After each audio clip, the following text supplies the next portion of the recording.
net. When you look at, he entered the place with a mask on, hoodie, hat. He came and locked the door. He took the gun out and pointed the gun out. To her, he had a backpack. He had duct tape in the backpack. So it tells you that he came prepared. The intention is already established that he came to commit a crime. So clearly he came to commit a crime, and whether it's rob, whether it's sexual assault or whatever it is, the crime of robbery can be established because when you look at him, he's pointing to the girl almost like indicating that some sort of money or something like that. So that is why the police said that he was asking her for where the money is. Where the money was, you can see him pointing. Like when people say we don't have all the answers, I don't need to have all the. I'm seeing the actions, all the things he brought, the way he appeared, and then he's pointing. That tells me that he's requesting, he's making a request, he's making a demand. So a demand is being made, that takes him to the level of robbery. Now, you also spoke about the whole reaction that it was risky. What is the advice you can give to? Yes. Yes, Julius. One of the things we have to understand, the banks have insurance. Now, this is not to encourage employees not to take action. But you have to be able to weigh the action you're about to take is the cost benefit. What does it benefit me if I take the action and lose my life? And does the bank have a policy against employees taking actions like that? Don't get me wrong. If somebody puts a gun to my face, I will try my best to defend myself. But from the initial thing, she should have just simply comply. Just simply comply. Now, I can understand her fear. Understandably, you come to work that day and you have a gun pointed to your face early in the morning. That's concerning.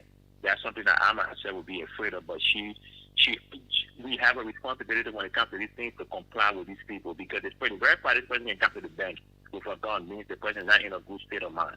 So anything else can trigger them. So you don't want to fight somebody in the process. The gun goes off and you get hurt or you get worse off, you get killed. So she has a responsibility to comply. And another thing that I observed in the video is if somebody comes in your office, no matter the nature of whether you know them or not, if your door opens, your attention should be on your door at that point, not on your phone or something like that. I have seen that thing in a whole lot of banks. You go there, they are on their phones. They're not paying attention. Sometimes you have to speak before they ever. Yeah. Exactly. When somebody enters especially if it's the private banking section, from what I gathered, she was in the private banking section. Now, this is not to disparage the victim. No. Let's be clear here. I'm not disparaging the victim. I'm just giving some sort of next time what we can learn from this. When somebody comes to your office, you get like I'm sitting right in my office. If somebody comes, I lift my head up. My door opens. I look to see who's there. But on the video, you can see she's taking her head down. The door opens. The guy came. The guy put his bag down. He took the gun out. They're saying like, bro, he cracked the gun. He cracked the gun before she drew her attention. Before her attention was drawn to it. So that's a problematic situation awareness right there. She has to be aware of situation. Even the employees themselves, not just all like you said. So many times I've been in banks in Liberia, and so many times we've experienced these things. So people have to be aware of the situation. Now there's this argument that security allow him to go through. Well, we have to understand that in the Liberian banking environment, people go there with bags. Money in the bag, money changers go there, fuller people go there, Susu people go there, they carry money in the bag. So it's not unusual. You don't expect security to stop everybody who comes with bags because people come with bag of money. And a whole lot of these banks, they don't frisk you like checking for weapons and all those kinds of things before you enter. No, they don't. And even in America, the banks don't really check for weapons. No, the bank don't have the security equipment to check for weapons. That's why they have, but that's why they have security to observe. And even here, security don't check your bags when you come into the bank. No, they don't check your bags.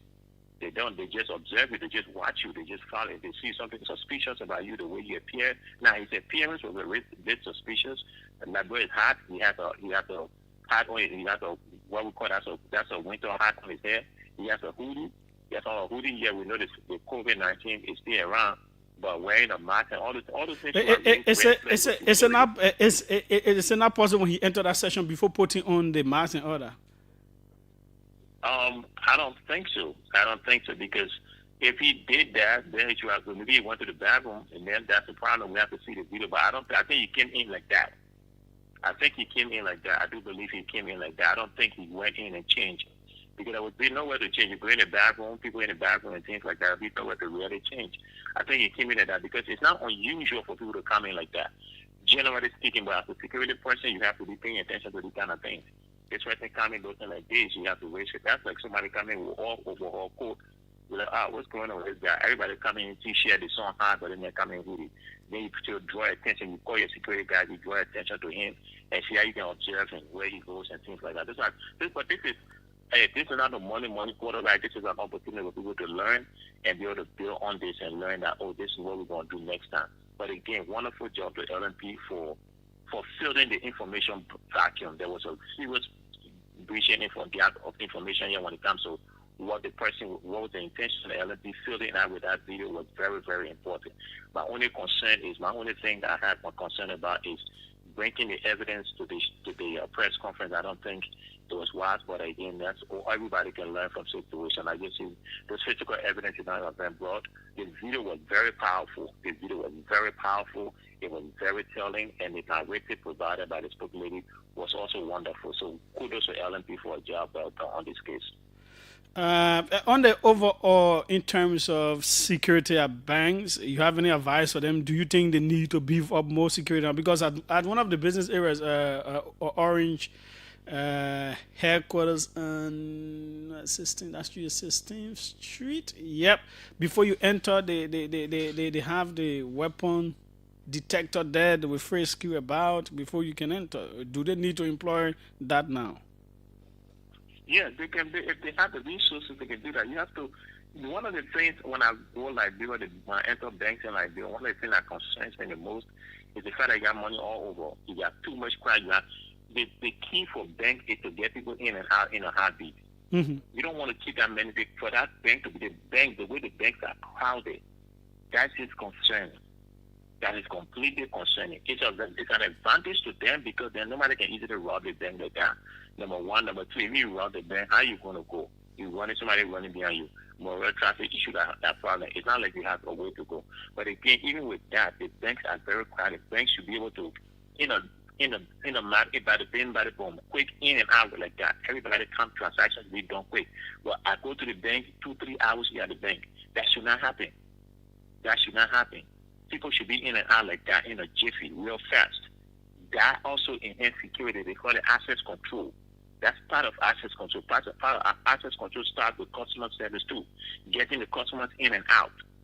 If you don't have the customer in and out, the more people coming in, the more people they party, or if you deal with somebody 2-3 hours, it piles up. So you have to go to have access control, and that means ensuring effective management of customers' activities so customers can leave real fast. You have to give customers options in terms of ATM or drive-through banking and different things like that. And then when it comes to the detection machine, you can have that there also. But security also has to be on the alert for what's going on. You have to observe different people. I don't know the bank with their security system. I don't know if they have a room specifically for security where they got somebody in the security room monitoring the cameras and informing the security officers that they get here, watch this person, watch that person, because we do that here. Banks have people in the security room watching the cameras. Hey, this person just entered, it looks so funny. Watch them. So even though they're not stopping you physically, they're observing you from a room and communicating that to the security officer. So that's something they have to invest in because public safety is very important. Part of public safety is LMP, is the private security and the banking institutions ensuring that their security are up to center. And from all indications, this bank has good camera because the camera is in your office and it shows everything. It really, the camera is perhaps one of the most powerful evidence that LMP has. And the bank has a good security system. There are others who are challenging the authenticity of the video. They think. Well, that's expected. The authenticity of the video will be, the video authenticness will be questioned. Obviously, people will do that. There will be conspiracy theories, but I do not doubt the authenticity of the video. I do not doubt it. From what I'm saying, the video looks authentic. It looks valid. Again, when you go to court, it's not wrong for the defense team to argue for the source where the video was recorded and things that is not unusual. That's part of the due process. But I'm not going to give claim to conspiracy theory that the video is AI generated. That video does not look anything like AI. For someone who has seen AI video, who has seen the various AI video, there is nothing about that video that shows AI. And besides that, you have a victim, an actual victim, and you have multiple people who went there to stop this person, who were involved in the physical interaction with the person to restrict them. So those are witnesses that the government can call upon in case of the case go to trial and people want to question the authenticity of the video. So government has so many ways to authenticate the video. So that's not a problem. Okay. Thanks so kindly for being there, for always being able to come on to give us an understanding of these things. No problem, Julius. It's always a pleasure. Okay, that's Alfred Johnson there in the U.S. giving us an explanation. If you don't believe it and you think the man didn't go to armed rob or whatsoever, the case will go to trial. You can be a witness. People can be hitting your head on social media. Oh, that fake video, it not correct. The man can't do it. The man can't arm rob. For me, I say he can arm rob or he can't arm rob. Let the evidence. Since this thing came up, when they reported what the allegations were, and I know what I'm hearing from family sources close to him, from like what it is. So just be there and say, oh, I go rob bank and blah blah blah. You can go testify at the trial. You can be a witness and say, no, the man didn't go to rob bank. He's going to do different things. The video is fake. You can go challenge it. Oh yeah. You can go challenge it. You say, no, a fake video. If you have video, you carry there. You shouldn't be doing free talking. Yeah, But that is that. So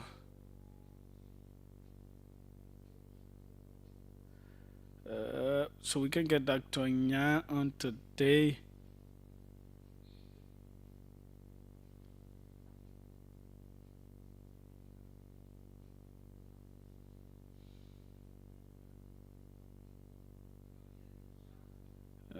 Okay. This is the OK Conversation on OKFM 99.5. Now, we move on to the next thing. So, Senator Sir Joseph, clearly after years of being with the CDC, tired with them, moving on, perhaps hopefully to form his own political party.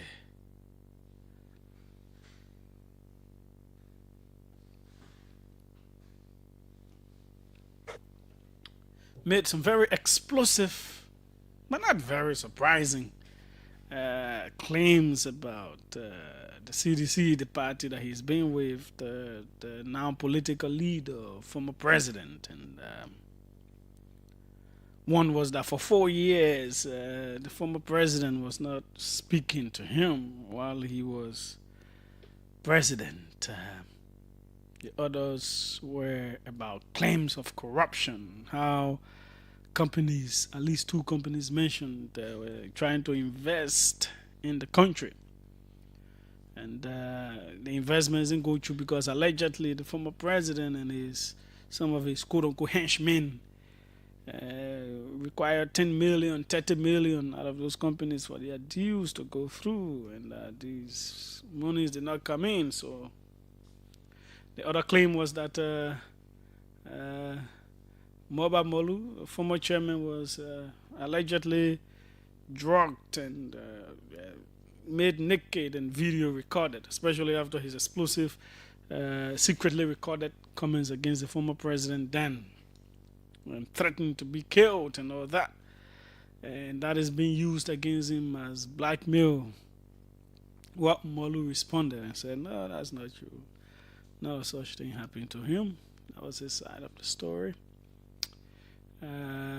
I know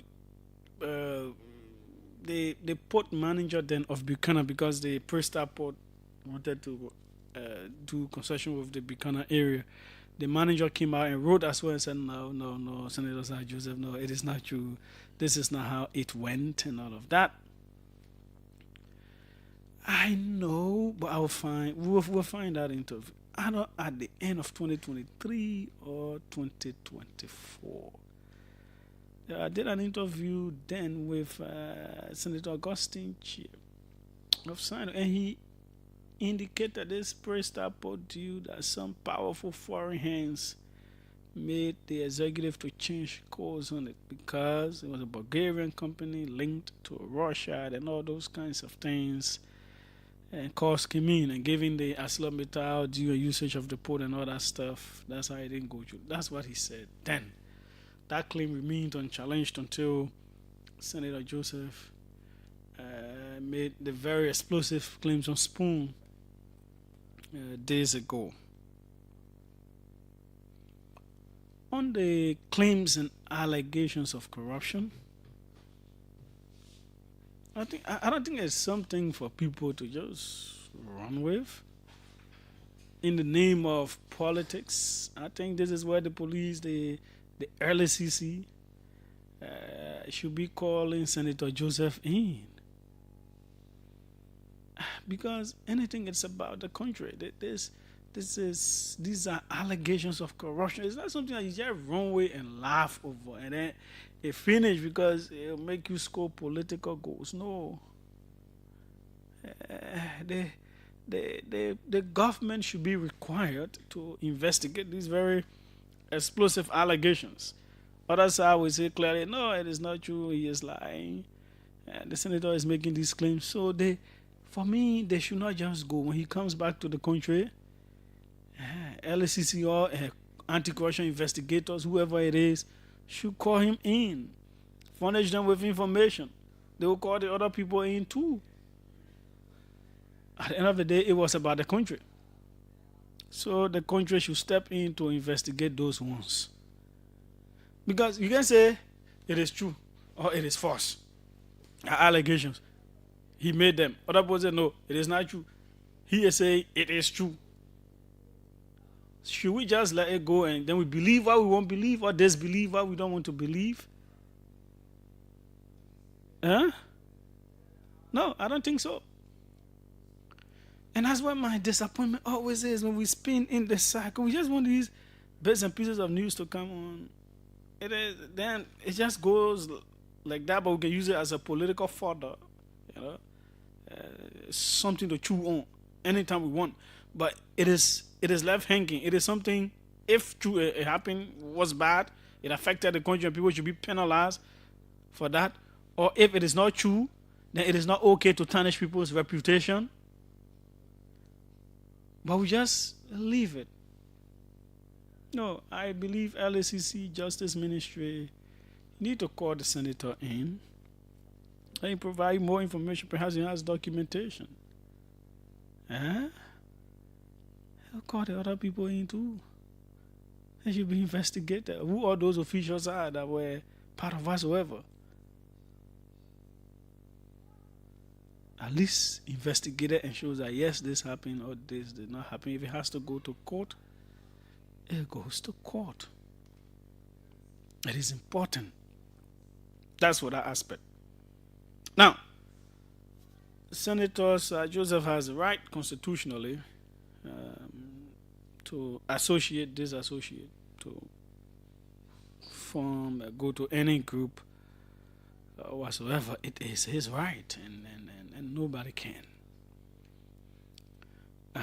It is his right to freedom of expression to say what he wants to say at any point in time, especially if he believes what he's saying is true.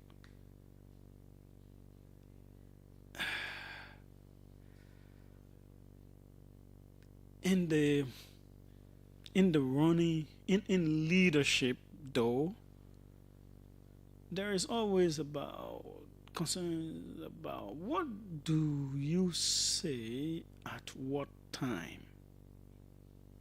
I took this from Senator DeLong. He said he always says, it's not just once, he always says, when you were the woman, the thing you talk, When you leave her, you don't just leave her. Eh?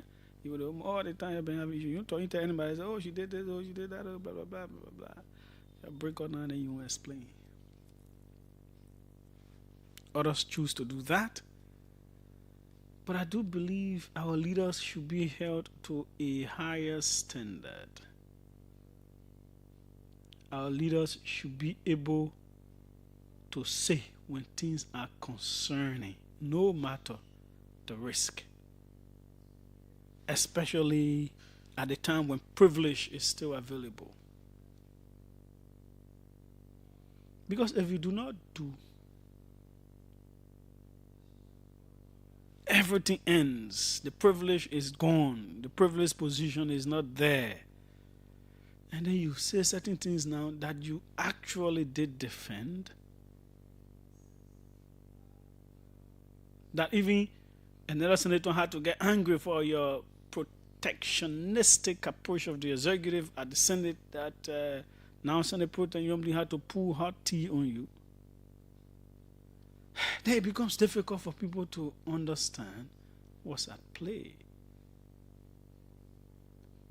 Because though 4 years of not speaking had elapsed, we had different interviews. When we heard things, we asked questions, oh, are you cool with the president, this and that? You say yes. You know, the then president now. Yeah, oh, there's no issue. When you campaigned to the Liberian people in the very 2023, if he had won, the privilege would have been there. The different privilege you get as a result of being part of the ruling party and being a senator, would these things have come up?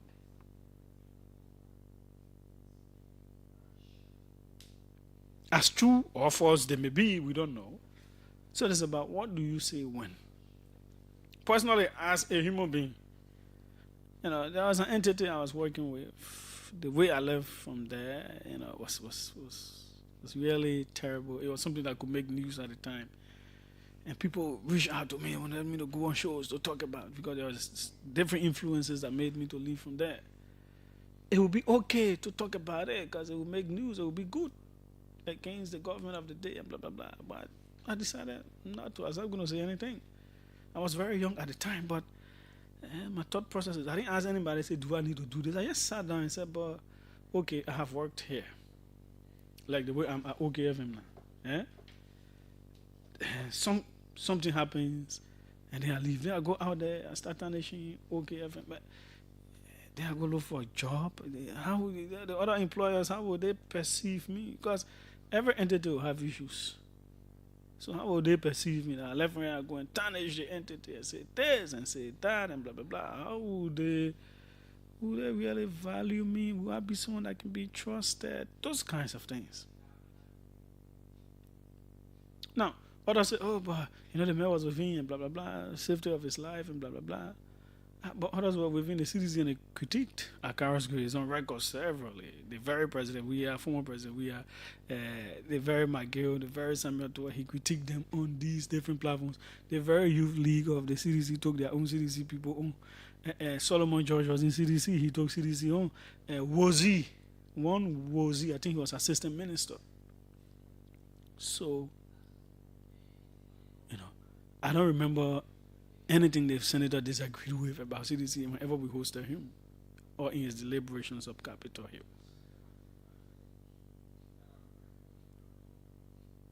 So yeah, perhaps those things were on his mind. Maybe he felt pushed now to say them, but sometimes for the future's sake and for all of you listening who are in leadership positions, if something is happening that you know is really terrible to the country, no political party, nobody is bigger than the country, you have to say something and walk away. But when the privilege is not there again, that you could possibly benefit from or not, then it becomes different or difficult to understand. However, I insist it is still his right to speak up at any time and say whatever he wants. I'm just looking at all of the sides attached to it. And again, the claims made, we cannot say they are false or they are true. For me, they require serious investigation. Now, let's put it on the side of the former president. When you're a leader and some key people are leaving you and leaving you and leaving you. It cannot just be because they are the ones that have problem only. No, before I even come to him, let me end the Sir Joseph. The other part of the Sir Joseph and others who have left we are in the CDC. When when you bend somewhere, you benefited, they gave you slots, campaign for you, and blah blah blah and blah blah blah. And then you just leave, and you only say what's wrong with the other side, as if you didn't do. For example, if someone says, "This person didn't speak to me for 4 years," so what did I do too? For example, that the CEO of OGF would not speak to me for 4 years. So he just jump up. He just jump up and he say, "You not speak to me." They must say, "I just sitting there for 4 years. He can't speak to me. I didn't do anything." He just decided. No, I didn't do anything wrong in that process. Or what efforts did I make? Well, maybe those things can happen. But usually in institutions, things happen between leaders and their subordinates. And usually the subordinates will not say what their role was to put all of the blames on the leaders. Now let's come to the leader, George Weah. When people are leaving you like this, I do not believe they just develop problems, about you, and they just leaving and leaving. Then you got to check yourself. There may be issues too in your leadership style. And the truth is, we've heard a whole lot of these things. And as a careful observer, one of the things, whether it is a good or bad leadership style, is out there for you to say, but I would say it's not very good, is Mr. Weah is, but it comes from the background. The athletes, the famous people, there's this perception, there's this thought that it is always about them. It is them. That's the reason you're there. So if you have issues, they don't expect you to have issues. They expect you to understand. It is something about the idiosyncrasy of the athlete. Let me spell and define idiosyncrasy for you. Or let me spell it so you go define it for yourself. And mark it today. Anybody you calling your leader, teacher, and all of that, I'm advising you out there, whoever you follow, watch out for their idiosyncrasy. Because usually it could make you to feel bad later on if you don't understand the idiosyncratic build up of a person. IDROSYNCRASY is idiosyncrasy.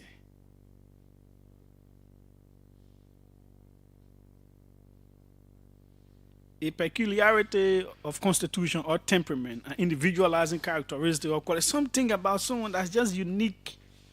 It's just different. Their perception, the way they see things, the way they do things, the way they view life.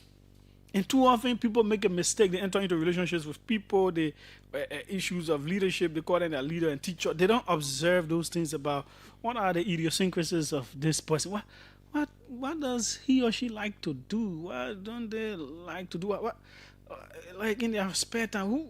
Who is this person apart from them just being the popular George Weah? So it is something I've noticed.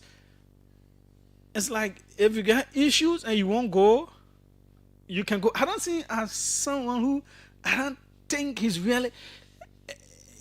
he has not developed that thing that to feel bad that you won't go, other when you go it will affect him.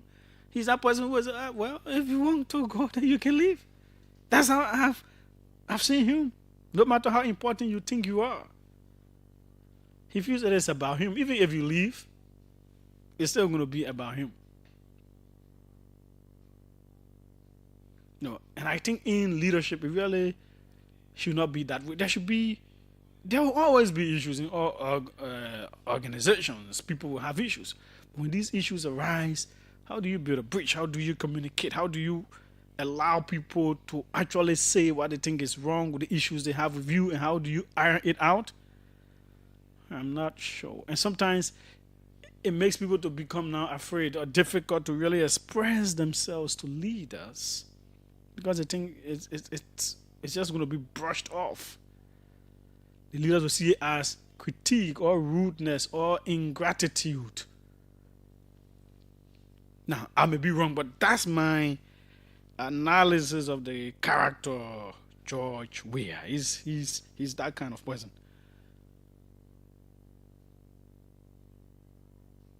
Which, of course, may not be too good in a whole lot of leadership situations.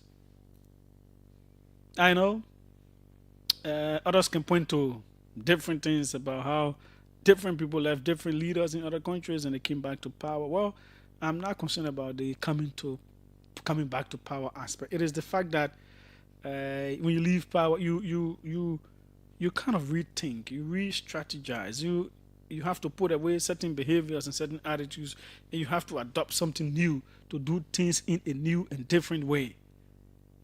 Because you are still a leader of the country. You lead what is believed to be the biggest opposition. And solving problems is a part of leadership. Now, this is not to say the claims made against Mr. Weah are true or false until they are investigated, but it is the fact that it cannot just be a problem with these people. He may also have some issues to deal with. And internally, they know that these things I'm saying are true and need to be looked at. So let's go to the lines on all of the issues. Tomorrow, we have two key issues: the drug fight. We have not forgotten it. It's just that this whole EcoBank video thing came in. So it kind of, and then the ombudsman made another move. We're talking about all of those ones on tomorrow. We have some names we'll be calling always. The ombudsman has recommended to the president for them to be dismissed from government, go do their political party jobs. 777-700-995, 555-995, the numbers to call, and you will be through. Let's take some of the calls right here. Welcome. Let's hear you. I'm Augustine Quick calling from Troy Street. Mm-hmm. Yeah, Julius, I think what you said is true. Some people, when they see they're the leader, they're the big man, they don't care sometimes about your feeling. They say, "But let me want to go. You can go. You want to leave. You can leave." But I made him. So I believe that these are some of the things about Georgia. So that some of the leadership style that I think you need to change. But for Sir Joseph, I mean, when you leave your institution before saying all type of things, they will say, "Oh, because the man leaving, say one minute person." Okay, when you into it, say what you want to say.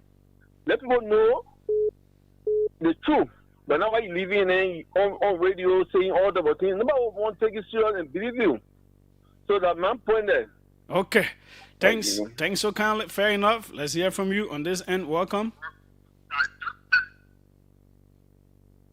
Hello? Hello. This man is not hearing me. Hello? Hello? Okay. Let's see who's on this end. Let's go international. Welcome. Let's hear you. Good morning, Julius. Good morning to the Liberian people, and thanks for the show and the analysis. My name is Jacob Gossi, and I call from North Dakota, USA. We tend to disagree a bit on the issue about when people should speak and when not to speak. We have different people with different reactions and responding to things differently at different times. I said that. Yes, but as I've even followed social media, I see other people having different conversations. There's no specific time to speak to a specific issue. And more to that, I think we are losing a lot of professionals in Liberia. Maybe they are not professional, they claim to be professional. Because, Julius, I know you did not just come to the media one day and become who you are today. I know there were other people you work with that help you to go through the ranks and file. It does not deny you of being who you are today. So if you disagreed with someone, it don't in any way mean that you should be looked down on or you should be insulted. You're being made. And this is an argument I want to say to my big brother. He should stop going around with those arguments and stop insulting other people. Who? Because Akara's great. He was very rude to Honorable Sir Joseph. I don't know them and Tomofala. They all were in the party. We agree, President. We have made a lot of great people. That we cannot divorce. Today he made them. They have their own follower. You cannot say the people came to the party empty and the party empty. Then you call them political parasite. You start to insult them. It's wrong. If they want to leave, let them leave peacefully. Even if they came empty and will go back empty, they are political parasite, let it be with them. But going from station to station, making this argument, I hate to say they are not important to the CDC, and which is wrong. Even at one vote, I know Sir Joseph has a vote in Mosorado. And I can say anywhere, anytime, without the CDC, Sir Joseph can still win Mosorado. But you cannot be a professional as you claim.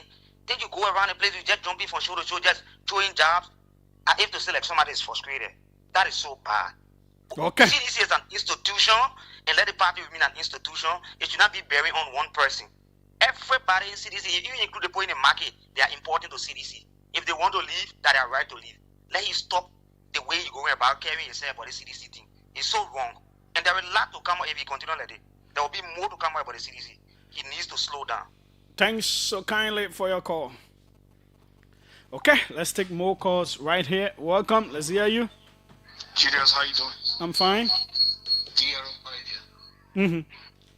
I have a few questions for mental issue. Is homosexuality a sin according to the Bible? That's a question for our brothers and sisters at the UNC. If it is a sin, man, woman, and woman. If it is a sin, then they have a decision to make. It can either be for the Bible or be for your book of doctrine, whatever discipline you have. On the issue of status, politicians in the country have very short memories.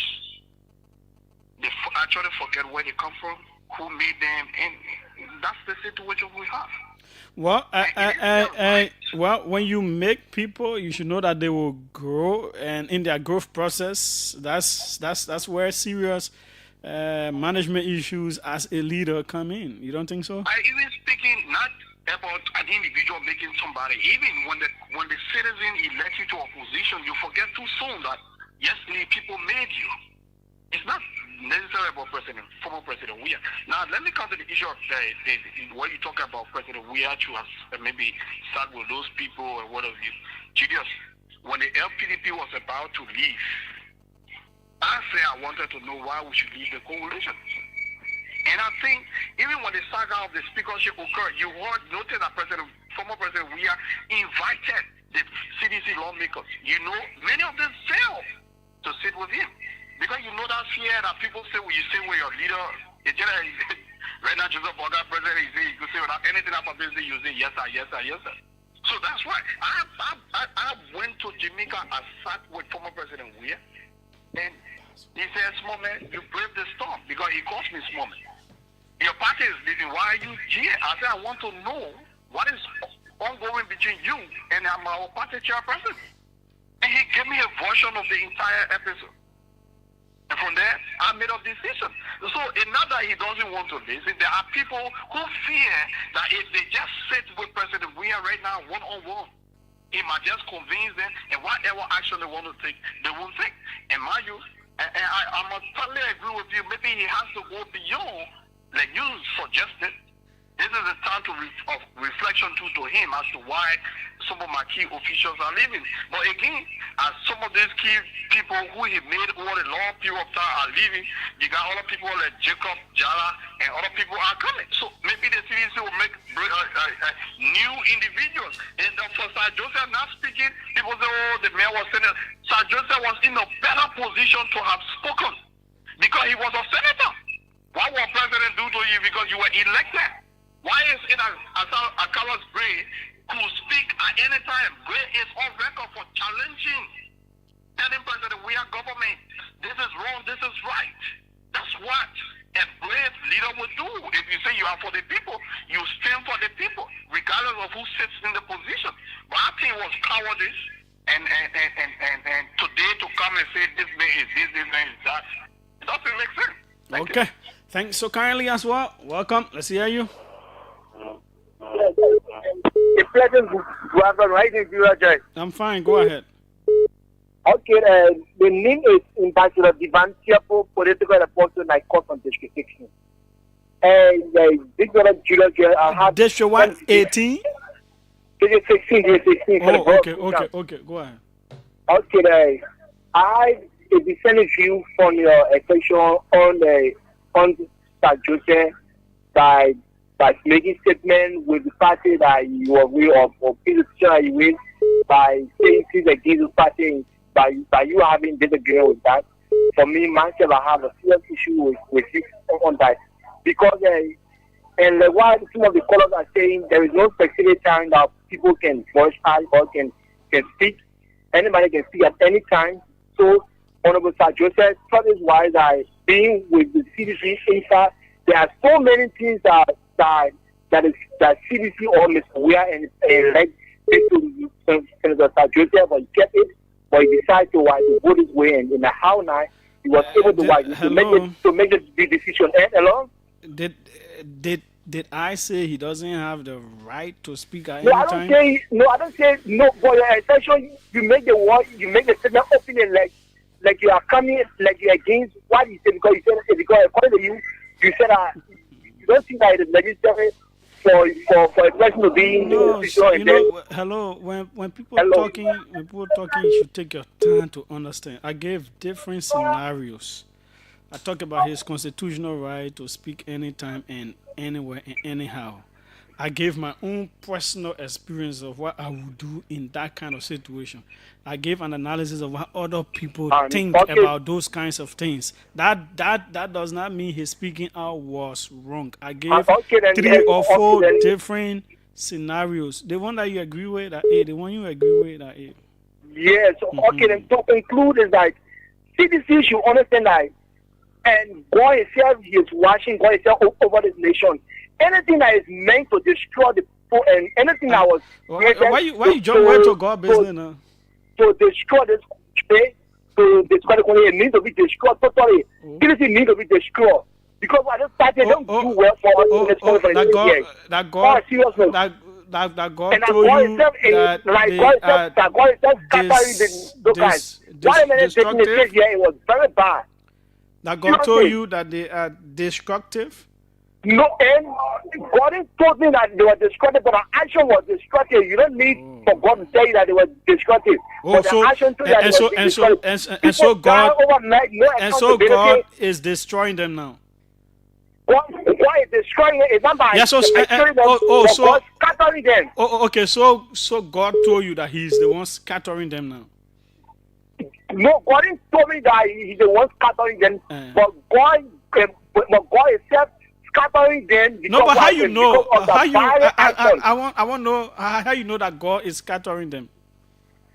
No, let's not figure out how I know is what is from the action or from what is happening within a cycle. And what I know because God does not allow good things to be destroyed. God always makes good things to stand for a longer time. Okay. So let me ask you this question. You know how many persons left the current president Joseph Boyka? You know how many persons abandoned him? The whole CCP, the CPP split and all that stuff. They went one way. A whole lot of people left. Then came on the side of the CDC and blah blah blah. And still, Boakai. So at that time, when the people were leaving him, was it God that was? People are Jeff. Okay, thank you for bringing that example. Okay, then I agree that it was God the one who's saying that made to destroy those guys, and like the left of what most of the time he was building on record. So God was breaking it down to make Boakai president. Yeah, to make Boakai president for the good ones to come around. So is it also possible that God is breaking down we are and CDC so that the better ones can come around for him to be president again? No, look at people like that. Oh?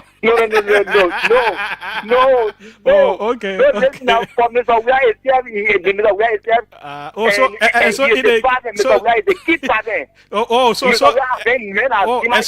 Okay, so in the case of Mr. Wea, he is a problem, but in the case of Mr. Boakai, he was not a problem. Okay, people are Julius, and there is two things that, and there's something you want to say that a good and a bad. It is a big difference. You look at I understand that's a simple question. You shouldn't make it too long. I said in the case of Mr. Wea that he's a problem. Okay, thanks so kindly. In the case of Mr. Wea, he's a bad person. Good. Welcome. Let's hear you. Yeah, thank you, Julia. This is William, bro. I have 3 points to stress. Where are you calling from? I'm calling from France. But before I go through, I want to tell you, Julia, every day in La Bro, there will be stories. So sometimes when you postpone the story, you get overwhelmed. Like the way you postpone it now, they trust in again. Yeah. So, that's true. Yes. Every day in La Bro, there will be drama. So be prepared for it. I know. I'm always prepared. But certain things don't have expiry date to talk about. So the case of drug, you are right. and the ombudsman, those are things we can talk anytime. But you can go ahead. Yeah. Yeah. Then the second thing, because I have 3 things quick.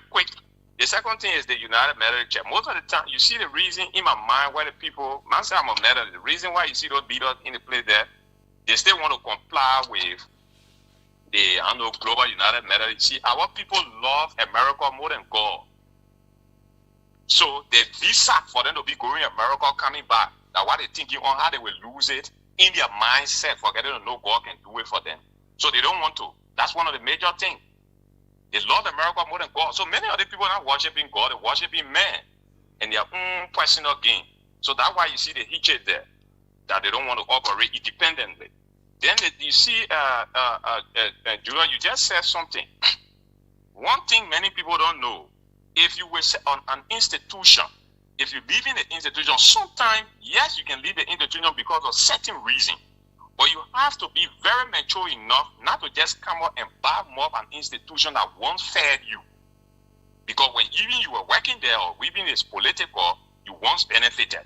So you don't do that. Now, putting blame, every one of them, the whole country can put blame on Georgia every day that Georgia.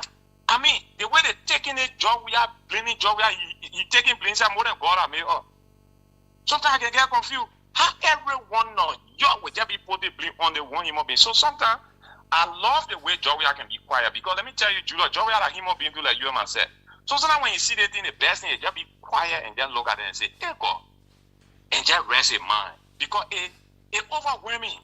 Julia, one human being, everybody just on you every day. It's not an easy thing. So it's better you just be quiet, and when you won't go, you go. When you won't stay, you stay. It's the best thing to do. Okay. That's the best thing to do. Thanks so kindly. You think it's a good leadership style? I don't think so. But yeah, go ahead. Let's hear you. Hello? Yes, go ahead. Yeah, Joe, this is Maliba Dennis from Boma Bridge. Go ahead, Chief. Yeah, Julia, thank you for the topic on the discussion. You see, when it comes to CDC make people don't make CDC. So the other one very much hungry when left. No, Chief. No, but I want you to talk that one. Hold on. Okay. Yeah, beg you, don't be. Yeah. He was not hungry. Even besides everything, he was not hungry. So yeah, but you can be saying to a leader. So do not leave the CDC today. There's no regret. So do not want that. 100 supporters in Muscle America will all CDC. So if Sir Joseph decided to leave CDC, I got a lot of things to say about Sir Joseph. What there are different people too from across political parties that voted for Sir Joseph. Apart from them being CDC people. Julius, Hmm? they are Jennifer number that calling you today. If you offer me a time in the studio, I will come and sit with you. I will discuss about Sir Joseph. What is your name? I'm Levi Dennis. And where do you live? Bomber Bridge. This is 16. Okay. And you know, people will not come and denigrate our president. How you know Sir Joseph when you been knowing him? If you can call me after your show, when you call me after your show, we'll discuss. But I'm telling you, nobody on the social media, so this and go free. Okay. Thanks. I got package for them. Okay, thanks so kindly. Let's take others. We will have a little bit of extension. Our guest is here, but he has given us time for you people to talk more. Welcome. Let's hear you. Hey, Julius. Oh no! What? Yeah, wait. I got two persons here. Patrick, hold on. Let me take the local one because I think this person been on this line for some time. So just hold on since the call is on WhatsApp. Patrick, please, yeah. Welcome, local man. Let's hear you. Thank you, Julius. This is Zeze. Thank you for the opportunity. Bro, Julius, you know sometimes some of us, we make it our duty to listen to you people because you all bring sense to the disco. What all you have said, yes, I agree with some and I do not agree with some. And let me say this, CDC is religion. Political religion. What in your religion? I beg you, man. Julia, that is a fact. CDC is a religion and a political religion for that matter.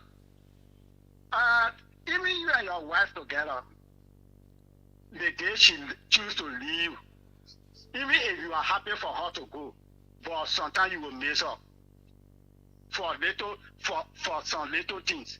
So for people leaving, we're not saying that it's not what I call it's not something for us to think about. No, we think about it, but it's not something to say we will cry or we will fail. No, we will not fail. We make them. So they even benefited. We the local people. We the ones. But they were also part of the making of the party. We are not saying they are not making of the party. They came the making of the party because the party made them so they can contribute to the party. We the common people. We the one are making it. Where is the benefit we getting? Some of us are talking here, so you know how many resources we have for behind CDC or our say. Even dealership not even know. Some of you can even be blowing our home where we not even doing anything for you guys. That is the frustration part about it. Those that we make, they have money where again they will get dry now. They get die, their children will enjoy. So when they leave in and want to castigate, we can send and just look at them. But sometimes too, you know, like one of the chorus said, our leader is this. George Weah is a thorn in the flesh of political people in this country. So a knee will just be ringing. Even before George Weah could join in politics. If God will not with George Weah, he will not come to be president. What thing they never said about George Weah in the country? All the negative thing they talk about him. Still George Weah become president. When he left the presidency, they say he will not come back again. He not dead, he not die, he not dead. So sometimes just need a sleeping dog lie and sleep. Now when you see George Weah will not be coming up talking, George Weah can't want you to walk to go buy something in the supermarket. They will say he want cause problem because the people that will follow him, they will say he want cause problem. So you leave that young man, let him later and sleep. Let him be thinking what he want to do for the next future. Don't leave that man. No, not me. Thanks so kindly. Thanks so kindly. Let's take more people. Let's go international. Someone wants to knock Patrick off with a direct call, but let's see. Welcome. Let's hear you, Patrick. Hey, Julius. The statement that there is no particular time for someone to speak out their mind. I respectfully disagree. Okay. And I think it's psychologically incorrect, wrong, it's bizarre. Because accountability and justice they are most effective when they are addressed quickly. Mm-hmm. Delaying action can allow harmful practices or bad behavior to continue, and they can quickly become normalized. And when they are normalized, this can erode trust in institutions, and it can weaken the foundation of institutions or even our democracy.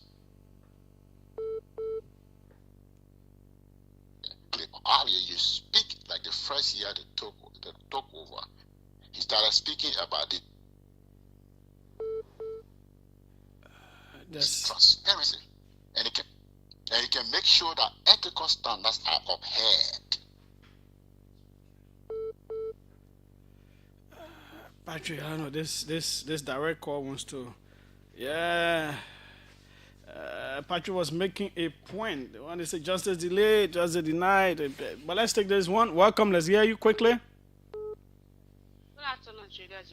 What's your name? Where are you calling from? Yeah, this is Diana Tour. I'm calling from Congo Town. Oh, your name is Diana Toy. Then you gave your eyelines to be what? Peter Lynn Peters.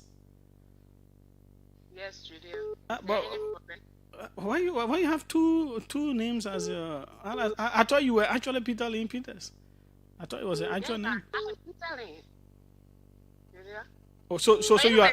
Oh, so you are Diana Peter Lynn Peters Toy. Why? How you want to call it? I don't know. Julia, please let's go. No, we gotta understand the thing. Which are the names on your passport? Diana H.P. Tour.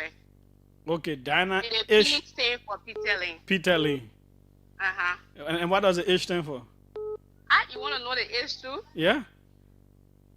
The H stand for Hawa. Okay, Diana Hawa Peter Lynn Toy. Tour. Oh, so you just gave us the Peters. The Peter is my grandfather's name. Oh, okay. Now you can go ahead. My late grandfather. Yeah. Okay, now I understand your whole name business. Now you can go ahead. All right, thank you, Julia, for the conversation this afternoon. I actually want to disagree on this your analysis or your perceived analysis on President Weah characteristic. I think this is my second or third time listening to you talking about it. You may not know the individual well. So sometimes people just talk about the person based on perception. So what is his character? What is his idiosyncrasy as it relates to if people have issues and they want to leave? What does he do? Julia, you myself know that when it comes to leadership, right, the leader always takes the blame of everything. Yeah, so we know all that one. Does he try to solve it? Does he try to sit with them and all that stuff? Has he done it?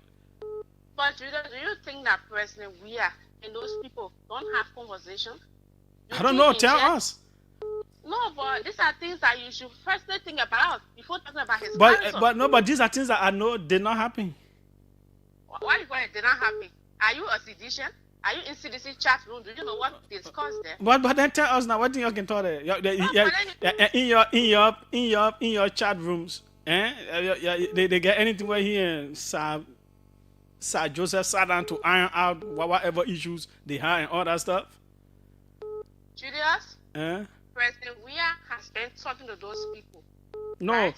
So let us be specific now. That's Sir Joseph we're talking about now. Well, Sir Joseph, I'm talking about Sir Joseph and other people are going. President Weah and Sir Joseph and other people, they have been having conversation. But personal desire is what our senator is carrying on right now. He's talking about he has more votes than President Weah in Montserrat County.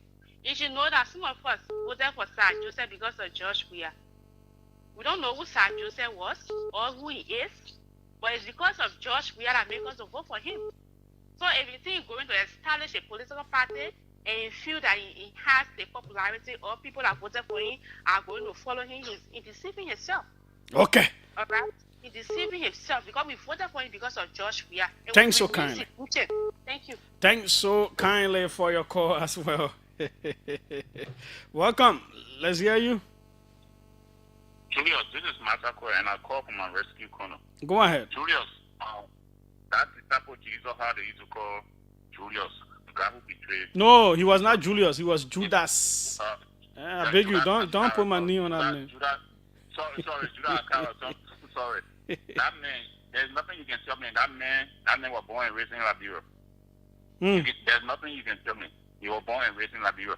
You see, there's something about a Liberian, Julius. We are not loyal to anything. We are not confidential to anything. What Sir Joseph did is not strange. That's the typical Liberian man. Even in the Liberian churches, Julius, the assistant pastor and the pastor will be cool. When he decides to leave, the moment he leaves, then he comes to the public and says, oh, the pastor was stealing the money. The pastor was loving all the choir members. You were there, you saw it, you didn't talk it. As soon as you leave, then you try to buy public sentiment. Trust me, our society ain't got nothing called loyalty. If you want to leave, you just leave. You just leave. Because if you leave from there and come to us and tell us that this was happening, then we that got independent mind, we will question you. We will question your sincerity. We will ask you why you didn't talk. You will have to leave to come outside and talk to buy public sentiment. No. Smart people like us will not listen to you. But only the politicians will listen to you. But we will not listen to you. We will never take you serious. Trust me, and that's why I don't take these guys serious. Okay. If you a politician in Liberia, I don't take you serious. I don't respect you. 100%. Trust me. Thanks so kindly for your call. Let's come local. We've taken a whole lot of international. Let's come local. Welcome. Let's hear you. Good afternoon, Mr. Julius. Yeah. Yes, go ahead. Yeah, thank you. My name is Motelo. I come from Painesville. Yeah, Julius. I actually want to agree with all what you said this afternoon that President Weah, I mean, the vocab you use, I mean, celebrities or popular people is always about them. You should praising them. You should hail them. I mean, so that's who he is. You don't get time for how people see. You don't get time about how people think about him. It should be him today, him tomorrow, him. And as you said, I mean, there is no time for someone to speak. You know. So if he chooses to speak at the convicted time, I mean, that is over. People can disagree or use it, or the measures that spoken at the time, the government was in power. I just thank you for all what you do, and thanks. Continue to do what you do for the Liberian people, the education you continue to provide on the radio. Julius, every day I listen to you, and just for the education aspect you provide. So thank you. Keep it up, and I continue to follow you. Thank you. Thanks so kindly as well. Let's take another person from this line, 777-700-995, 555-995-995. The number is to call shortly. Our guests will walk in. We will talk about the late Sylvester Grisby, Minister of State for Presidential Affairs. Welcome. Let's hear you. Thank you, Julius. How you doing? I'm fine. Go ahead. Thank you. This is Mr. Wister. Let me call my other what, name. Larry Wister? Yeah, okay, there's a separate Wister. Yeah, separate Wister. Separate Amos separate Wister. Thank you. So, are you not a Larry Wister? That's the man that's speaking, my man. And you want to know all it means. But you shouldn't be confusing people. You jump on. No, you say every time you used to call, you used to say Larry Wister. Like you jump on and you just say Wister. Then you say Amos separate Wister. Amos separate Larry Wister. Are you traditional man or unite? Go ahead. Let's hear you. Thank you. I think it's not significant. So, listen. Yeah. Julius, Liberia politicians, they are better driven. Which one is better driven? No, listen. Okay, thank you. Yeah, because I know we the journalists we can suffer in your hand with it, warrior. Yeah, No, listen. Okay, Ellington, the opposition. Answer that me. I am telling you the particular one I suffer in the war here. So when people call you, let us understand what it means. Yeah, okay, Ellington, opposition people say our belly driven. We are trying to say our belly driven. I'm not saying I say la brain politician, I say la brain journalist. Go ahead. So when I say belly driven, these are people where the sun shine, there where they hang their clothes. If you down, they not for you. If you up, they for you. That's the issue of being belly driven. Okay. Yes, they got character deficit. So Julius, let me say this. The issue about Sir Joseph, let me tell you. You know what the Dorito president we are right now? Julius? Go ahead. We're listening. The promoted president we are. Let me give you an example about Donald Trump. Trump left power in the state they carrying here there. He died. All the crimes they indicted Trump, he went through the process. So for me, I enjoy it. You know the reason I enjoy it, the promoting we are. The we are need will be in there more until we are can beat the people again. And let me tell you something. The issue about Sir Joseph living. That's why I say the people got character deficit. Julius, I wish that I'm speaking to you, my brother. Whether you give me money, when you're doing things that's not correct, I will disagree with you respectfully. But when you eat power, let me tell you something. The issue about Willow Ruto. Jomo Kenyatta was in power. Willow Ruto was a bad person there. He disagreed and he resigned. If you afraid about your life, Sir Joseph can flee from here to America or whatever country. He had that privilege. If you say somebody will kill you. So these are people that have character deficit. Okay. You make it a false story here. Thanks so kindly. The perpetual silence of the former president on serious allegations of corruption will lower his chances of returning to the presidency. The society is a gullible society. People quickly believe what they hear. Imagine the former president was accused of giving this devil-driven LTM deal and said nothing against someone who was close to him, now accusing him. Yet he hasn't responded to all these damaging allegations from Sir Joseph. Let his office be swift to speak at times. Toga, Harris, Williams, sending that message. For me, I think he should. Sometimes have a conversation. Sometimes let's hear. Let hear the judge we are too. Sometimes we gotta hear in some of these things that people talk about him. Yeah, I think sometimes come on these platforms. Let's have the conversation. 2 hours. Let's talk. Let's ask you all these questions. Oh, they say you did it one year. Oh, Mr. We they say you did the other one year. The other one year. Oh, you never spoke to the other person. Oh, the other money I say you steal. They say you steal money to pay your house. Blah blah. Explain. Sometimes it's okay. Don't want to let Donald Trump for anything with toy. But anyways, let's come here. Welcome. Let's hear you. Julius, how are you? I'm fine. Go ahead. Thank you. My name is Musa Kone. And for a very good reason, I want to give identity today, which is not a secret. I am a seditian, and I am the vice chair for membership recruitment and mobilization, one of the longest serving CDC officials from 2015 to now.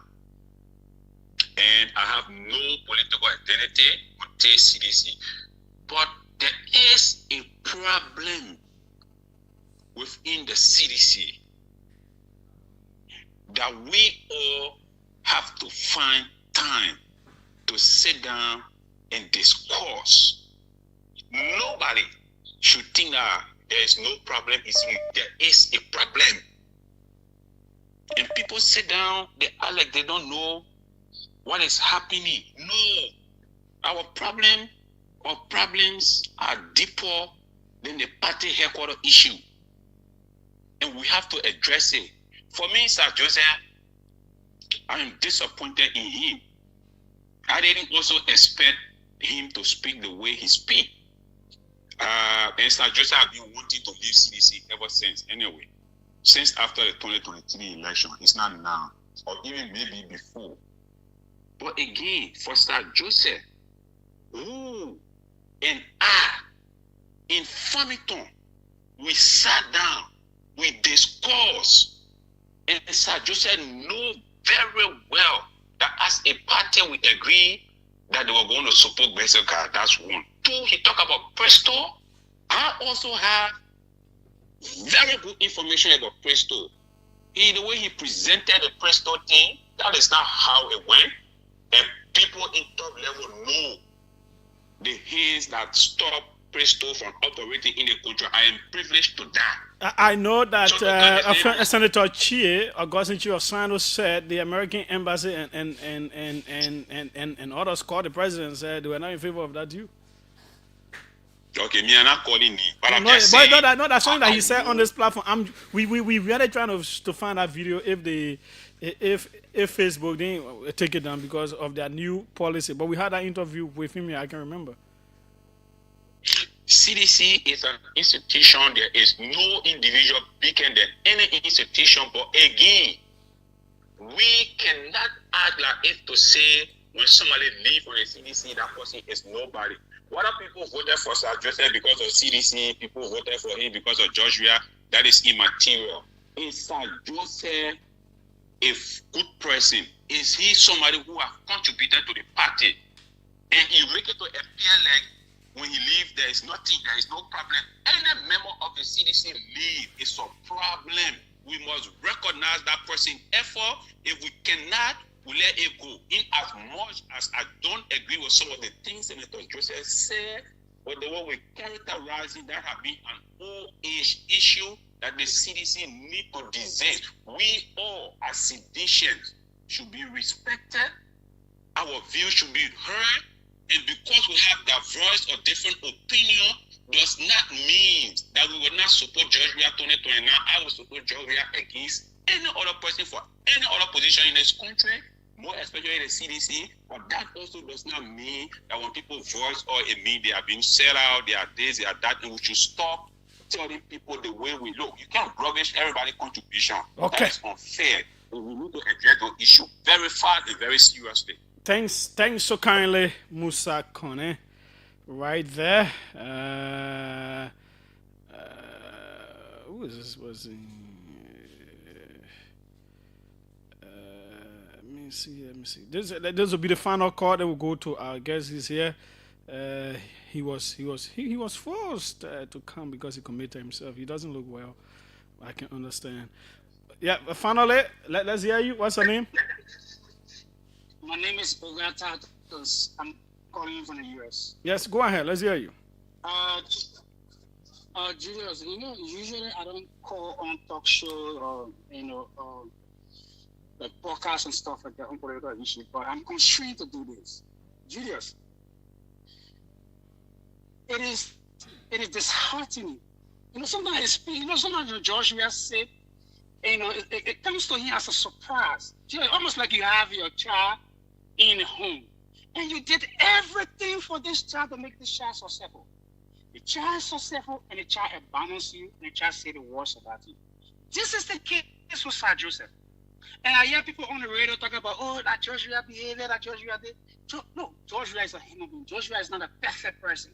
Just because Joshua has a disagreement with you, doesn't mean Joshua is a bad person. Okay, let's put on the scale. How many persons in the CDC have disagreed with Joshua, come up and criticize Joshua? And how many people we have in the CDC that also say or defending Joshua's character? Can we put on the scale and look at it? There are certain people like they are just ungrateful. And we are seeing the level of Sir Joseph and other people, they are just being ungrateful. Okay. They are just being ungrateful. Okay, thanks. So I just want to go in and say that, Joshua is human being like everybody else. If Joshua disagree with me, that doesn't mean Joshua is a bad person. You don't you think too that with all of these things happening, there needs to be some recalibration with him, Joshua himself, in terms of his leadership style and all those kinds of things to readjust some things? Look, okay. Let me tell you something, Julius. I will end on this point. For example, you made a point that Joshua, and you don't have conversation when there's a disagreement. When the issue of the speaker started, didn't Joshua call people? Didn't Joshua call Tomo Farah? Didn't Joshua call other CDC lawmakers? What did they do? Expected him. What you wanted for Joshua to do? Hold them by their balls or something? No. Having this conversation always been for okay. People just have it's time for that. You can blame George Weah for it. Thanks so kindly. We'll hold you there. Let's take this. Oh no, we cannot do the break now. Many things are not in place. That's how we will go. This person says, Julius, can you remember a senator once said he was suffering from cerebral malaria after going back to the CDC when Mr. Weah was declared president? I cannot recall his name really, but can you please define the phrase cerebral malaria for? I think it was Sino. Okay, Peter Coleman from Grand Crew. Yeah. Cerebral malaria. Yeah, that's what can happen when sometimes people will come back. Good afternoon. Let me ask this question. Is it a very difficult thing to get former president we are on a talk show? Because we really need to hear from him directly on issues about his presidency, his political affiliations, other things in this country. Joseph Nyankun says that he will usually phone into shows. To get him to sit in a studio it's more difficult, but he usually will phone into shows. I know we will try and see. Maybe we'll get in touch with his office and see whether they want him to speak on some of these things or not. But we'll see whether he does it via phone. But some questions need to be asked, and he himself needs to say something. But others that we have with us, George Wisner, who clearly is not in good moods. But welcome, sir, and thanks for allowing us to have you. Thank you very much, Julius. It's a pleasure being here. I had to be here when Julius calls you. You have to be here. Well, yeah. Now, Sylvester Grisby. Tell us, first of all, your knowledge of him. When you started knowing him? Well, I started knowing him in 2008, but we actually got close in 2010. I was in my last semester of the master's program at the Bamangida when President Salif recruited me into government at the Department of Afro-Asian Affairs, the Bureau of Afro-Asian Affairs. And one of the things that she said to me was, you're going to learn a lot. She said, I've recruited you because a lot of people have recommended you and spoke very highly of you. Because at the time, Julius, I had already co-authored, along with Jara Munivi and Lakovic, a UN report on youth employment and working conditions in peri-urban Liberia. And I had also represented the young people at USAID in Washington to explain the national youth policy and to mobilize support for youth development initiatives in the country. So when I got back, and she told me, I'm going to send you to Afro-Asian Affairs, but there are people over there you're going to learn a lot from. And then one of the persons she mentioned was Ambassador Grisby. She said, you got Grisby, you got Bull, you got all of these people, Ambassador Bull, Ambassador George Wallace, Carlton Carper was there at the time. So she said it's going to be a good learning, and I know that you are very fast. Fast forward, when I got to the Ministry of Foreign Affairs, Grisby was not my supervisor. My supervisor was Ambassador William Bull. Grisby was in international cooperation and supervising my colleague Elias Shuni. But then sometime in 2010, we had the opportunity of going to Bali, Indonesia, to represent Liberia at the Non-Aligned Movement meeting. So it was Ambassador Grisby, Ambassador Marjon Kamara, who was then the Liberia's permanent representative to the UN, and myself. When we got over there, Julius, I was proactive. I gathered materials and prepared briefing notes and suggested talking points. And Grisby was so impressed. And from that moment, he talked to me. He would tell me stories about how he himself was recruited at the Ministry of Foreign Affairs under former Foreign Minister Cesar Dennis, and how he had to prove himself, and he will say a lot of stuff. So we got very, very, very close until the 2011 elections. He and I collaborated to mobilize resources for Madame Salif's second term. In fact, through our collaboration, we brought in 2 containers, one full with rice and the other one with election paraphernalia. So he was a background person, because as a diplomat, he wouldn't want to be seen actively involved in politics. But yet, and we got close. When the President Borka's first attempt at the presidency in 2016, Ambassador Grisby and I and the current Minister of State without portfolio, Mamaka Ability, we forged a strong tag team to raise monies and other resources for his second term bid.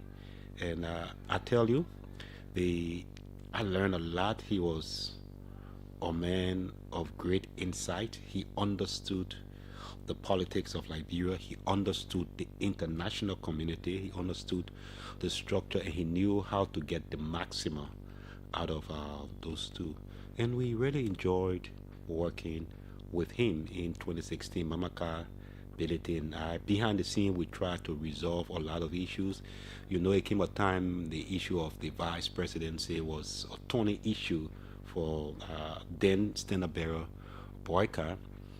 Ambassador Grisby again got Jordan Snonte, the then Defense Minister Brani Samoka, and others to mediate behind the scene to resolve this. So, and he got in all of those things. He got me involved, and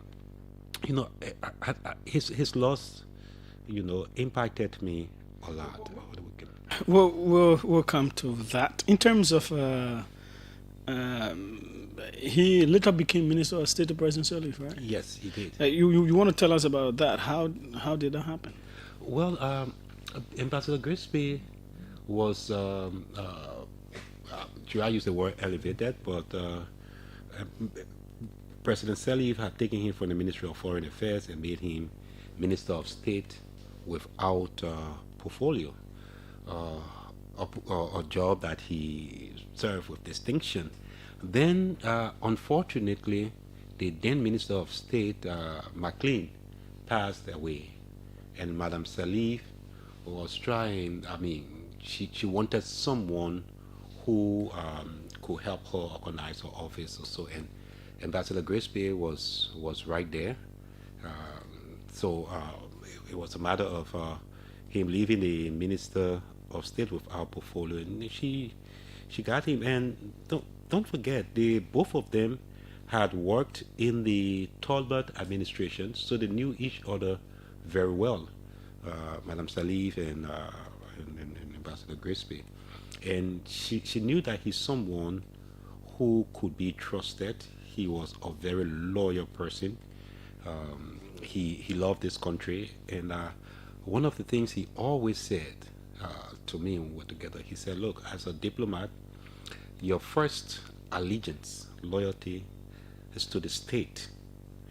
And if you put yourself in that frame of mind, if you put yourself in that condition, it wouldn't matter who became president or not, because your loyalty is to the state, and you would be able to serve maximum. And so yes, he was appointed from the Minister of State without portfolio and became Madame Sirleaf, Minister of State for Presidential Affairs to replace McLean. Who was it like as a professional? Ambassador Grisby, firstly, Julius, I will tell you, he was a diplomat par excellence, a consummate professional. Not someone who talked a lot, but someone who was measured in his utterance. whenever Ambassador Grisby opened his mouth to speak, there was some deep insight, and the way even if he disagreed with you, he had a way or charm of putting you at ease. He was also very, very hard working. One of those from the old school. There was no limit. Ambassador Grisby would work from in the morning up to 8 o'clock, 9, 10. He would still be in the office. He worked as though it was the last day he had, or the last moment, and there was nothing to wait, to procrastinate. So and he brought discipline as well, very, very ethical, in his approach to his work and to those who interacted with him. And in terms of how he's seen as a mentor to others, do you see him as such? Ambassador Grisby was more than a mentor to me. When we first started, the relationship was like a father-son relationship. And it graduated to a friend-to-friend relationship. He wanted me to see him as a friend, just as he would see me as a friend. And a lot of things I learned from him. And I guess the most important thing I learned from him is to be ideologically clear in your mind and to have unwavering commitment and allegiance to the state, regardless of where you found yourself. To be able to delineate between your personal relationship with individuals and your professional life to the job that you have been entrusted to perform. He was a mentor, not just to me, but many young people who worked with him. Learn a lot from him. Now, Minister of State on Ellen, Minister of State on Boakai. Not many people can achieve that with two different presidents, especially with rumors of loggerheads between both of them. That he could be friend, because a Minister of State is it definitely has to be someone who's in the very best graces of a president. How do you think he was able to manage that? Look, the public perception of Boyka and President Boyka and Ambassador Grisby being a loggerhead was just a perception. It was not true. No, I mean President Boyka and former President Sirleaf. Oh, yeah. And for him to have served that role with both of them. This is what I'm saying. When he served President Sirleaf, President Boyka was then vice president. Mm-hmm. And so they worked together. He saw his effectiveness. And both of them are old school buddies. Old school buddies. So when the elections was over, and Julius, he played a critical role in the second round of elections. Contrary to what many people want to suggest, I would say, Julius, one thing I've learned is that in Africa, you don't just win elections, just like that. A lot of things happen behind the scene, and he was very instrumental. I think he gained the trust and admiration of President Boyka, who understood him clearly. President Boyka knew that Ambassador Grisby was someone who was principle-minded. And it was not that he was against Boyka, as he was committed to some arrangements that were already made. During the electoral, during the time of opposition, somewhere in 2020, Ambassador Grisby, who was then head of President Boyka's foundation,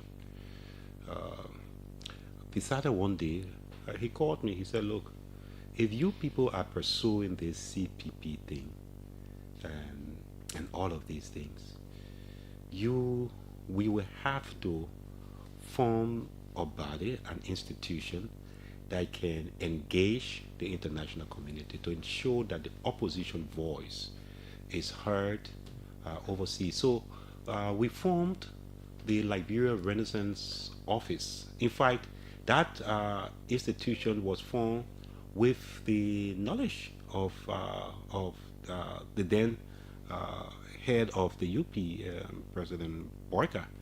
And we said that, and our aim was to not only lobby to explain the objectives of the opposition, the vision of the opposition, but also to attempt to resolve some of the tensions that were clearly, to evolve. And Ambassador Grisby was far-sighted. He said it. He said, look, forming a collaboration with all of these people, you have President Boyka, who attempted to run, got defeated by President Weah. You have Ben Nayuri, who ran before to be president. You had Bromskin at the time, who ran to be president, and you had Alexander B. Cummings. Unless we have an institution where we can have people of like minds, very experienced, to be able to, in the background, work to elevate the CPP, and that's how we got working. So, and when we formed this institution and started to work, the commitment and with the acquiescence of all of the leaders of the CPP at the time, we were clear that our mission was to ensure that the CPP won an election. It was a controversial one that I was seeing as lobbying against the government. No, we didn't lobby against the government. That again is a perception. I've heard it around. Oh, you guys lobbied to bring sanctions. That was not true. In fact, I will say this to you, Julius. Did we have knowledge of some officials of government being targeted? We did, because we had inside sources in DC that we were working with. But even at that, I personally tried to use back channels to get to some of those. For example, if you call Norris Twe, when I heard long before that Samuel Twe was being considered, I tried to reach him, but at the time, sometimes people feel that they have arrived, and they draw the line between they and ourselves. The same thing is true. Ben Sandy is there. He's a witness. When I heard about other people, because of his closeness to Joel Taylor, I was always pinching them and said, look, you have to engage. In fact, when once upon a time, McGill, lashed out at Representative Chris Coon. Chris Smith. From the U.S. Congress. I thought that was a misstep, and I immediately called Ben Sandy, because all of these guys and ourselves were at the university in the same class, but as soon as they ascended to power, they saw us as something else. So it was not true that we lobbied for sanctions for any of those. Our aim was to lobby Washington to have a voice of the opposition in Washington, to arrange critical meetings for the opposition to ground. And this was something that was not uncommon. Many countries in the world, in the opposition, they try to have a voice in Washington, and that's what we thought to do. Do you know what went into his decision to support Cummings over Buckeye in the 2023 elections? Exactly. I will speak to that, and the same thing with me. When we formed the Liberia Renaissance Office, like I said, this was not formed in isolation of the leaders of the CPP, including President Boyka. They were all the only leader of the CPP that expressed skepticism was Benin Ayuri. About we went about, but as we engaged people in Washington, one of the selling points that we had was that we had this collaboration of people who were former ruling party, opposition, and everything, and this was a huge pool that we could fetch professionals from to run the country. We had committed to supporting the CPP, regardless of who headed the CPP. And when the CPP ran into trouble, we tried on many occasions to resolve that. So we were committed to what we had already professed. And this is the reason why when the president won, he went for Grisby. He didn't see Grisby as the enemy or so.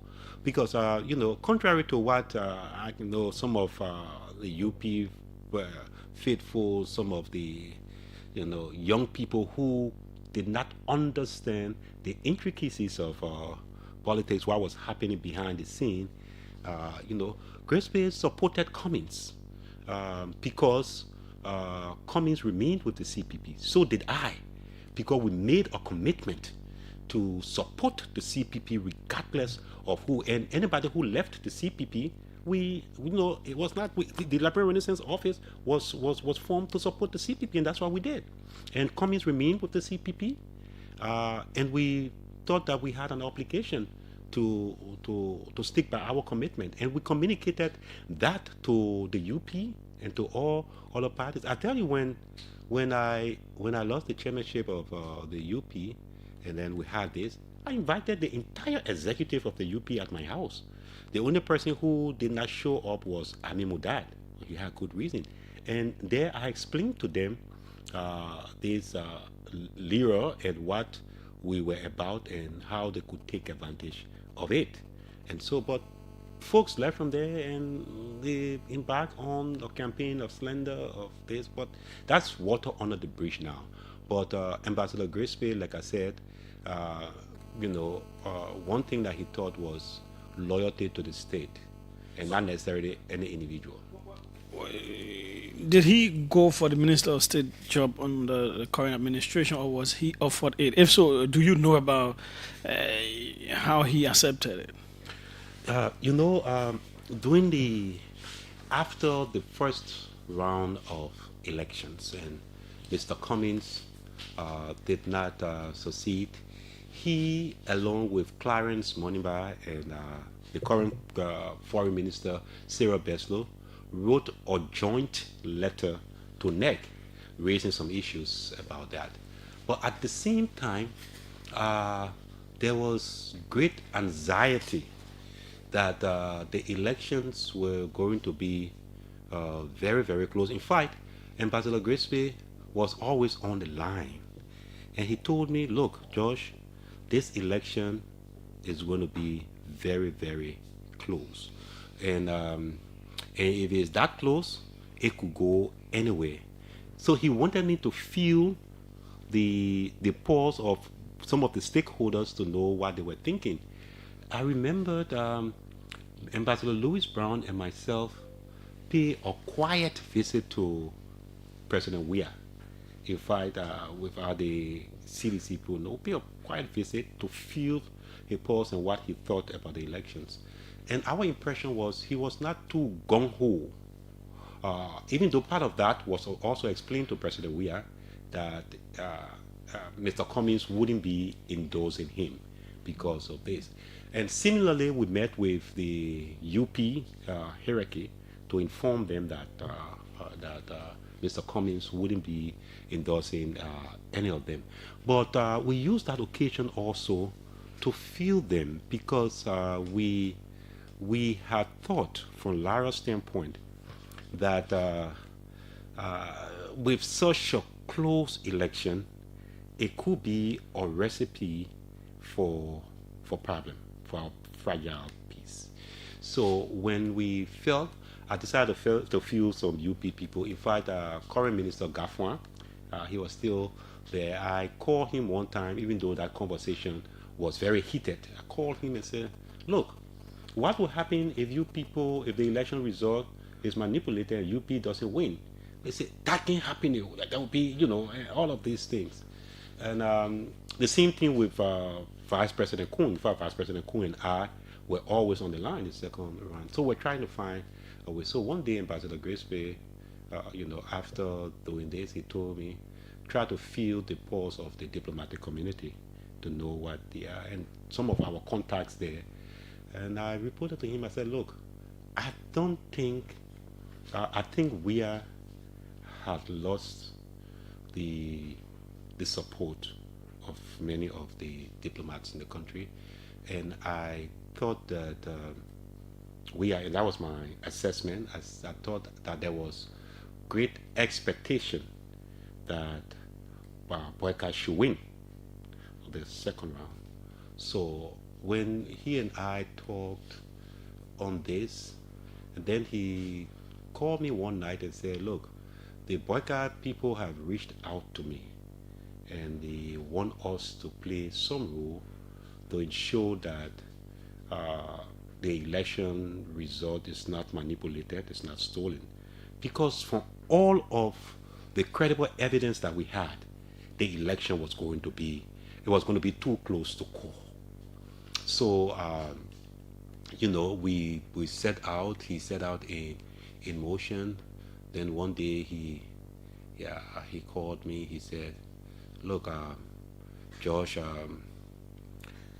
if we are declares victory, there will be a problem from the great expectation. On the other hand, I think it would be less than a problem if Boyka won the election. At the time, we were already pressing behind the scene back channels, international people to ensure that we got the memo that the international community were interested in the outcome of the results and there was no room for manipulation or so. Then he called me, he said, look, for we are to allow the election result to proceed, we have to find a way to isolate him from the rest of his people, because at the time most of the guys in the CPP in the CDC were gung-ho. I mean, they wanted to win at all costs, and we saw it, and we knew that it was going to be a difficult thing. They wanted at all costs. So I won't tell you what went on, but we did succeed in getting the message to President Weah that it was in the best interest of the country, in his own best interest, not to manipulate the results of the elections. Then one day before Weah announced he conceded defeat, Ambassador Grisby called me around about 2 o'clock in the morning. He said, Weah is going to concede defeat. I said, but the election results, they're still announcing the election result. How is that possible? He said, but that's what makes it better for him to concede now. Because if the election results are completed before, it will be complicated. His people are not going to allow him to concede because the election is too close. And once the election is close in Africa, we all know it works in the interest of the incumbent. We are could see the election without being noticed. So that is that. And so I think he played his part. And Ambassador Boyka had no reservation in calling upon him. In fact, after the elections when Boyka won, he called me and said, look, the president-elect has reached out to me to come and help him to organize his government and try to put things in place. So I said, oh, that's exciting news. When he said, I'm flying to Liberia. So we're waiting for him. When he finally came, we met at the residence of a mutual friend on Dupo Road. So he said, Josh, with all that we've done, I know the president wants me to be his minister of state. I know you have other ideas you want to do, but do you mind being deputy? He said, because my age now, Josh, I'm getting old. I think he was about 75 or so. He said, I'll help the president, but I need someone more robust. And you being a policy person, your great insight also, we could form a strong team at the Ministry of State. So I told him, I said, well, it sounds good, but try to run it by the president and see. Unfortunately, that didn't work because there were a lot of resistance. Obviously, you a lot of support the Cummins and all that stuff. A lot of resistance from even comrades who didn't know everything that was happening behind the scene, and that sort of he came back to me. He said, "Look, the president thinks that this is not the right time to bring you in. There is a lot of resistance, a lot of bitterness from the younger people who don't understand what was going on." And I accepted it. I accepted it, and and we worked together. We worked together. Yeah. Let me read this from the president himself. He posted after the death of Ambassador Grisby. I received the news of the passing of my chief of staff, Minister Sylvester Grisby, with immense sadness and shock. I have lost a confidant, a loyal friend, and a dedicated servant.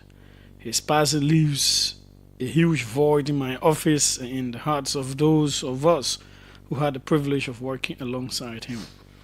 Sylvester was a man of firm principles, clear vision, and unwavering dedication to public service. He was a friend and a brother of many decades. Today, as a nation, we honor his memory. We remember his dedication, courage, humanity, and the balance he provided in difficult times. Where's well, Greg? That's what the president says. Let me read this from Finance Minister Augustin Gaffouin. This is what he wrote earlier. Goodbye to Jiklo. Your extensive contributions to advancing Liberia's foreign policy objectives spanned the decades beginning in the 1970s. I came to know you better as a professional colleague when I served as Minister of Foreign Affairs in Liberia. For the first two of my nearly 4-year service as Minister of Foreign Affairs, you served as Deputy Minister for Foreign Affairs, my principal deputy. Although you were many years older than I, you treated me with the utmost respect and accorded me your fullest cooperation. As professionals, we didn't agree on everything, but as professionals, we achieved a lot working together for the collective good of the country. Diplomacy and finance were so deeply etched on every fiber of your gentle and handsome being that I can recall a moment during our stay at the Ministry of Foreign Affairs when you lost your temper over anything. You didn't bring strong emotions to the argument. You brought a sharpness of logic mixed with a smoothness of demeanor that was truly powerful. Effectively managing the legion of Liberian diplomats across the world and the team at headquarters was no small feat, but your invaluable counsel helped us in no small measure to navigate the challenges and achieve our goals. In my mind's eyes, I see you sitting right beside me, smartly dressed as always, in one of our regular Monday morning senior management meetings as you slipped to me a short note with some factual updates to help buttress my response to the latitudinal and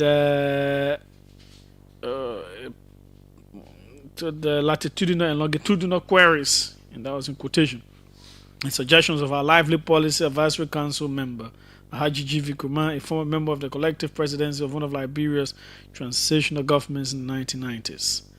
Fast forward, we were to work again on the same team in government when I joined the cabinet of our illustrious President Joseph Newman Boakai in the middle of September 2024. This time you were the Minister of State for Presidential Affairs, the President's Chief of Staff. What I noticed was that your proximity to the President did not change your trademark humility and gentle demeanor. And as happened before, you and I didn't always agree on policy choices and approaches, but we still achieve a lot in the interest of the government and people, working together with other wonderful colleagues in government. Although you are much advanced in age, your passing came to me and many others as a shock. But as I wrote some years ago in my poem titled, Oh Death, death is no respecter of seasons and plans, no respecter of protocol and etiquette.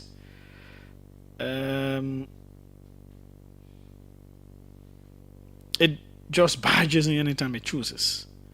And this time around, death has blown off the life candle of you, my friend, our own Jiklo, how we affectionately called you during our days at the Ministry of Foreign Affairs.